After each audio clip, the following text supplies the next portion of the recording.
ഉപതെരഞ്ഞെടുപ്പിലെ ഫലം അറിയേണ്ടത്. അങ്ങനെ പത്തനംതിട്ട തൂത്തുവാരാൻ പറ്റുമോ, പത്തനംതിട്ട തൂത്തുവാരാൻ സാധിക്കുമോ എന്നതാണ് ഇനി UDF ക്യാമ്പുകളെ അത്ഭുതങ്ങളാണ് അഭിലാഷ് സംഭവിക്കുന്നത്. നമ്മൾ പ്രതീക്ഷിക്കാൻ നമ്മളൊക്കെ നടത്തിയ സർവേ ഒക്കെ വെറും പാഴ് സർവേകളായി.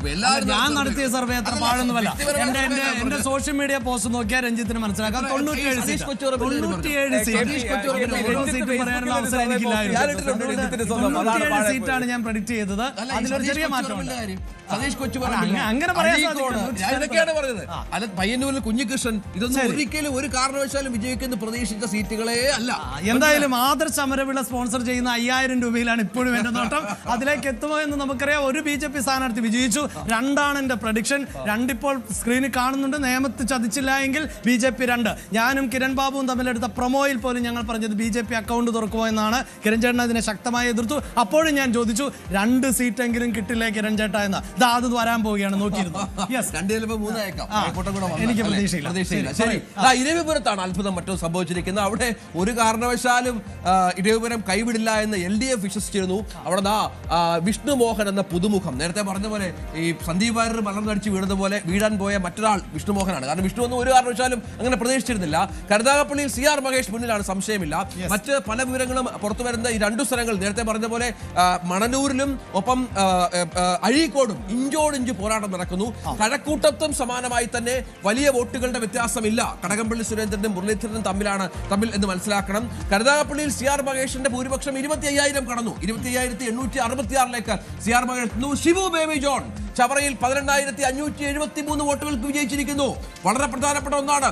ഷിബു ബേബി ജോൺ 18,573 വോട്ടുകൾക്ക് ചവറയിൽ RSPയുടെ ഒരു തിരിച്ചുവരവ്, ഷിബു ബേബി ജോണിന്റെ ഒരു തിരിച്ചുവരവ്. അവിടെയും എനിക്ക് സംശയമുണ്ടാകുന്നത് ഇനി ഷിബു ബേബി ജോണിനും കൊടുക്കണമല്ലോ മന്ത്രിസ്ഥാനം എന്നതാണ്. എന്തായാലും മന്ത്രിസ്ഥാനങ്ങൾ കൊണ്ട് എങ്ങനെ ഇതിനെ വീതം വെക്കും എന്നതായിരിക്കാം ഇനി കോൺഗ്രസിനെ അലട്ടാൻ പോകുന്നത്. എല്ലാ ഘടകകക്ഷി നേതാക്കളും ഘടകകക്ഷികളും മിന്നുന്ന വിജയം നേടിയാണ്. 23,377 വോട്ടുകൾക്ക് ഹരിപ്പാട് ജയിച്ചു. 23,377 വോട്ടുകൾക്ക് രമേശൻ കൊട്ടാരക്കരയിൽ KN ബാലഗോപാൽ ലീഡ് ഉയർത്തുന്നു. കൊട്ടാരക്കരയിൽ ഇതുപോലെ ഒരു ഇഞ്ചോടിഞ്ച് പോരാട്ടം നടക്കുന്ന കൊട്ടാരക്കരയിൽ ഇതുപോലെ ഇപ്പോൾ ഇതാ ഐഷ പോറ്റി പിന്നിലേക്ക് പോവുകയാണ്. KN ബാലഗോപാൽ ലീഡ് ഉയർത്തുകയാണ്. മാത്രമല്ല നേമത്തും കഴക്കൂട്ടത്തും ഒരു ത്രികോണ മത്സരം നടക്കുന്ന ഈ 2 മണ്ഡലങ്ങളിലും വാശിയേറിയ പോരാട്ടമാണ് നടക്കുന്നത്. നേമത്തുമാവട്ടെ കഴക്കൂട്ടത്താവട്ടെ രണ്ടിടത്തും വാശിയേറിയ മത്സരം പുരോഗമിക്കുന്നു. കഴക്കൂട്ടത്തെ കണക്ക് നോക്കുകയാണെങ്കിൽ കഴക്കൂട്ടത്ത് ഏറ്റവും ഒടുവിൽ ഫലം വരുമ്പോൾ അല്ലെങ്കിൽ ലീഡ് അനുസരിച്ച് 1976 വോട്ടിന്റെ ലീഡ് മാത്രമാണ് കടകംപള്ളി സുരേന്ദ്രന് ഉള്ളത്. ആ ലീഡ് മറികടന്നേക്കാമെന്നാണ് രഞ്ജിത്ത് പറയുന്നത്. കഴക്കൂട്ടത്തിനെയും BJPക്ക് സാധ്യതയുണ്ട്. വി മുരളീധരൻ ഒരു തിരിച്ചുവരവിന് അവസരമുണ്ട് എന്നാണ് പറയുന്നത്. അതിന് നമുക്ക് അങ്ങനെ തള്ളിക്കളയാനൊന്നും സാധിക്കില്ല. കാരണം കഴക്കൂട്ടം എന്നത് ഇത്തവണ പ്രവചനാതീതമാകുന്ന ഒരു മണ്ഡലം ആയി മാറി. സമാന സാഹചര്യം നേമത്തുമുണ്ടെന്ന് സംശയമുണ്ട് KP. കാരണം അവിടെ 1779 വോട്ട് മാത്രമാണ്. അതായത് 12 റൗണ്ടാണ് എണ്ണിയത് 18 റൗണ്ടുകളിൽ. ഇനി അതായത് 6 റൗണ്ടുകൾ കൂടി പൂർത്തിയാകാനുണ്ട്. പക്ഷേ മനസ്സിലാക്കുന്നിടത്തോളം ആ 6 റൗണ്ടുകളിലും ഇഞ്ചോടിഞ്ച് ഫൈറ്റുകൾ ഉണ്ടാകും എന്ന് തന്നെയാണ്. അങ്ങനെയെങ്കിൽ നേമത്തത്ര സേഫ് ആണോ RC എന്നതാണ് അറിയേണ്ടത്. പക്ഷേ BJP ഏറ്റവും കൂടുതൽ പ്രതീക്ഷ വെക്കുന്നത് നേമത്ത് തന്നെയായിരുന്നു. അവിടെയാണ് ചാത്തന്നൂർ ഒരു ബോണസായി ഇപ്പോൾ കിട്ടിയിട്ടുള്ളത്.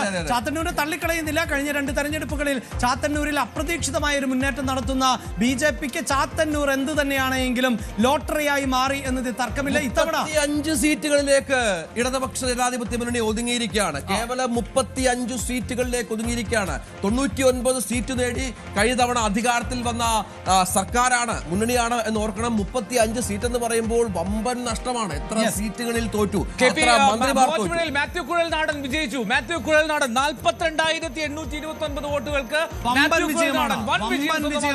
അതായത് N അരുൺ എന്ന സ്ഥാനാർത്ഥിയായിരുന്നു അവിടെ CPIക്ക് വേണ്ടി മത്സരിച്ചിരുന്നത്.